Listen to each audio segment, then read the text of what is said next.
Balochistan national party और जमीयत उलमा इस्लाम के ज़ेर एहतमाम रुकन सूबाई असम्बली पब्लिक अकाउंट्स कमेटी के चेयरमैन अख्तर हुसैन लांगू, गुलाम नबी मरी और मौलाना मोहम्मद अयूब मौलाना ताहिर तौहीदी की क़यादत में गैस की बंदिश और प्रेशर में कमी के खिलाफ एहतजाज किया गया। कोयटा समेत दीगर इलाकों में शदीद सर्दी के दौरान गैस प्रेशर में कमी और बंदिश के खिलाफ BUP और AUI के ज़ेर एहतमाम सुई सिदरन गैस कंपनी के दफ्तर के सामने समंगली रोड पर एहतजाजी मुजाहरा किया गया। मुजाहरीन ने टायर जलाकर रोड ब्लॉक कर दी और गैस कंपनी के खिलाफ शदीद नारेबाजी की। मुजाहरीन ने बैनर्स, प्ले कार्ड और पार्टी परचम उठा रखे थे जिन पर मुतालबात के हक में नारे दर्ज थे।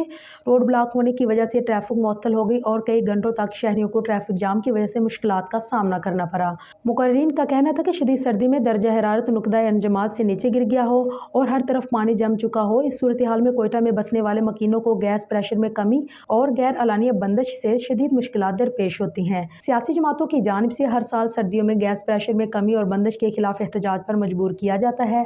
कहा कि लोगों को सर्दी से बचने, घरों को गर्म रखने और खाना बनाने के लिए गैस न होने की वजह से शदीद महंगाई के दौर में महंगे दामों में खुश्क लकड़ी और LPG गैस समेत तवानाई के मुतबादिल ज़राए इस्तेमाल करने के लिए अजाफी माली बोझ उठाना पड़ रहा है। मुकर्रीरीन ने कहा कि गुज़िश्ता कई रोज़ से कोयटा के मुख्तलिफ इलाकों के मुकीम सुई सिदरन गैस कंपनी के सामने और दीगर इलाकों में रोड ब्लॉक करके एहतजाज करने पर मजबूर हैं। मुतअद्दिद बार सुई सिदरन गैस कंपनी के हुकाम को सूरत हाल और हालात से आगाह किया गया, लेकिन कोई सुनवाई नहीं हुई और ना ही लोगों को इस मुश्किल से निजात दिलाने के लिए कोई इकदाम उठाए गए। एहतजाज के दौरान सियासी रहनुमाओं को सुई सिदरन गैस कंपनी बलोचिस्तान के जनरल मैनेजर मोहम्मद अनवर बलोच से मुलाकात करवाई गई और उन्हें यकीन दहानी करवाई गई कि कंपनी गैस प्रेशर की कमी को दूर करके बिला तअत्तुल गैस की फराहमी मुमकिन बनाएगी, जिस पर मुजाहरीन ने अपना पुरअमन एहतजाज ख़त्म कर दिया और पुरअमन तौर पर मुंतशिर हो गए।